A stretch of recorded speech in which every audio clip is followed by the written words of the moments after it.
Good afternoon, and today I'm going to talk again about the anti-Semitism smears in the Labour Party. Unfortunately, this isn't going away.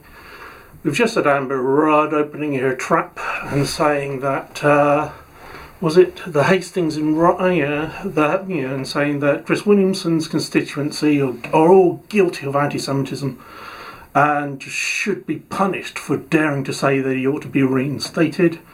And Tom Watson had his nose put out at the weekend because Jenny Formby, the head of Labour's compliance unit, told him that he should definitely not be encouraging people without to send accusations of anti-Semitism to him at a private address. Because now, I've said in a previous video that these anti-Semitism allegations are partly the product of the Israel lobby, which is afraid of Jeremy Corbyn coming to power because Corbyn is a critic of Israel's treatment of the Palestinians. Corbyn's not an anti-Semite, never has been, never will be. Proud record of standing up for Jews in Parliament. I advise you to look at that rather than what the media are saying. And so, the Israeli state always, and its defenders always have tried to defend themselves from criticism for their maltreatment and brutal oppression of the Palestinians, and it is brutal, by smearing those smearing their critics as anti-Semites. There is an entire department of the Israeli government called the Ministry of Strategic Affairs, and a minister, Gilad Erdan, which is set up to do this through Hasbara, which is the Hebrew term for civilian propaganda. It's the equivalent of military propaganda and black ops. And this is what's going on with the Labour Party. Now, the Blairites, the faction that supports Tony Blair and the Labour Party, are very much implicated in this because they're very connected to the Israel lobby. Blair was able to be independent of the trade unions in the Labour Party because he met Lord Levy at a party at the Israeli embassy, and Lord Levy acted as a fundraiser for pro-Israel businessmen.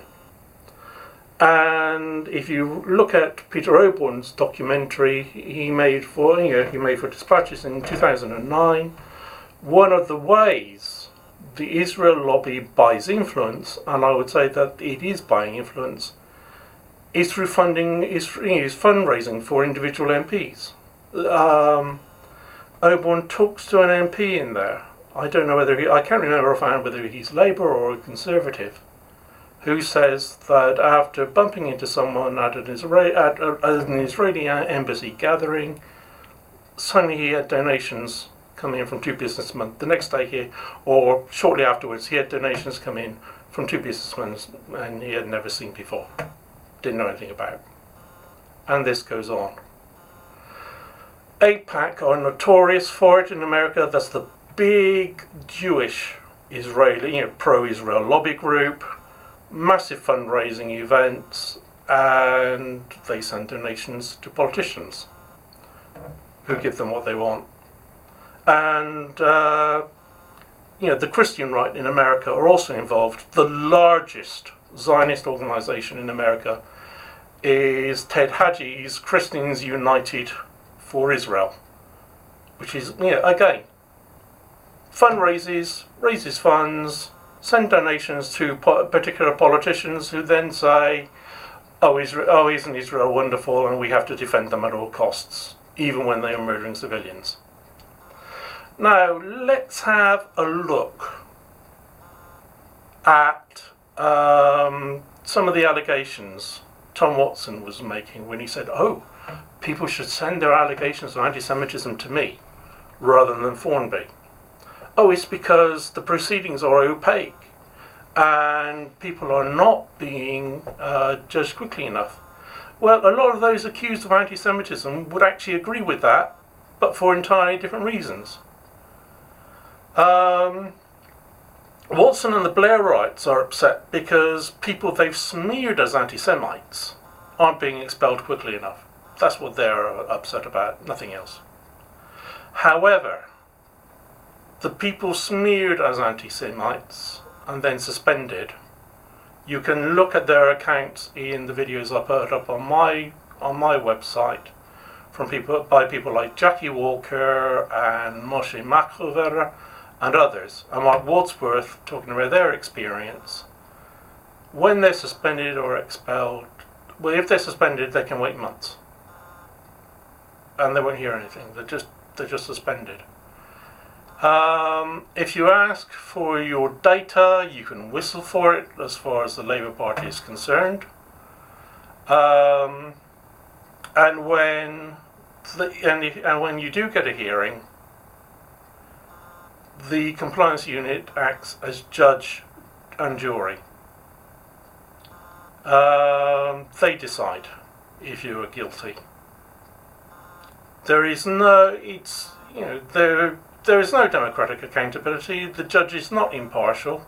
It's Maggie Cousins, who is a supporter of Israel, but she's presented as impartial because she's not formally a member of Labour Friends of Israel or any other Zionist group within the party. But that's all she is. She's a passionate supporter of Israel.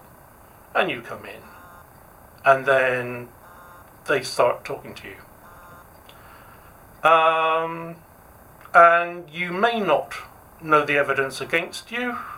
I've talked to people and they said, no, very difficult to find out the charges. Some have been able to, but it's difficult. And sometimes, you won't hear the charges. It's presumably it's whatever they can find that will stick. And some of the accusations are absolutely ridiculous. Now let's deal with some of them. A lot of them are about people using anti-Semitic tropes, right? They're using what they say supposedly has parallels to genuinely anti-Semitic abuse or incidents and accusations in the past. My brother Mike Sivier was accused. He was accused of using an anti-Semitic trope because he correctly described Shay Mazot's plot at the Israeli embassy to have Alan Duncan removed as a member of the cabinet as a conspiracy. Right? This is what it is. It's a covert plot. It's a covert political plot. Conspiracy describes it. Now, this is supposed to be Mike blackening Jews, although Mike did not blacken Jews. He was only talking about the Israeli, Shai Mazot and the Israeli embassy, no one else. Because through comparison with the real anti-Semitic conspiracy theories, which have killed millions, like all the what looks like the protocols of the Elders of Zion. So saying that there is a conspiracy involving Jews is anti-Semitic, even when it is perfectly true, because it is a trope. Now this is nonsense. Either something is true or it's false. If it's true, it needs to be investigated. Shai Mazot and the Israeli star at the Israeli embassy was involved in a conspiracy. He was involved in a genuine plot. It isn't anti-Semitic to say it. It's only not sure not to say what it was, and it's not anti-Jewish at all, because nowhere in my brother's article reporting of it did he say, no, this is the action of all Jews, or this represents the action of all Jews. It's just nonsense. Now, this reliance on anti-Semitic tropes, it reminds me of some of the stupid things that used to come out of film criticism a while ago. Now, back in the 1980s, when the film Aliens came out, in which in which Ripley landed with, she lands with a whole load of space marines to take on even more of the alien creatures. And one of the creatures is an alien queen who is laying all these eggs from which these aliens have hatched. Right. One of the most bizarre pieces of film criticism about it came from somebody who tried to say that it was a metaphor for black welfare queens in Reagan's America. These are young women on welfare, who are supported on welfare, because they threatened to bring down white society with their progeny. No. I've seen Aliens. I like the movie. It is not a metaphor about unemployed black women having massive amounts of children on welfare, as the Republican Party were claiming at the time and are claiming now. It's not a metaphor for those claims, or those fears, sorry. It's a movie about Ripley and a load of space marines going down to the planet and shooting evil extraterrestrials. That's it. Yeah. It's a bit deeper than that, because obviously, it takes in, the villain, the behind the aliens, or behind the alien villains, there's the corporation which has permitted colonists to settle on the planet without telling them that the aliens were there in the first place. That's it.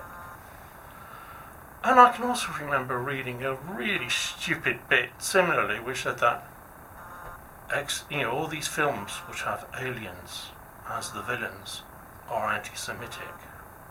Why?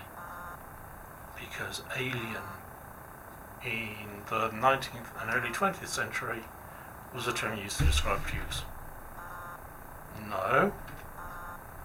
Most of the science fiction I've read with aliens, in fact just about all of it, is about extraterrestrial aliens.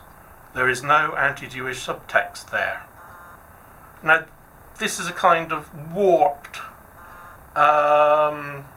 sort of thinking, which is mostly coming from literary criticism, which these people are using to smear perfectly decent individuals who have taken lumps for standing up against racism, against anti-Semitism, and it needs to stop, and shown how stupid it all is. Thank you so much for listening. Bye.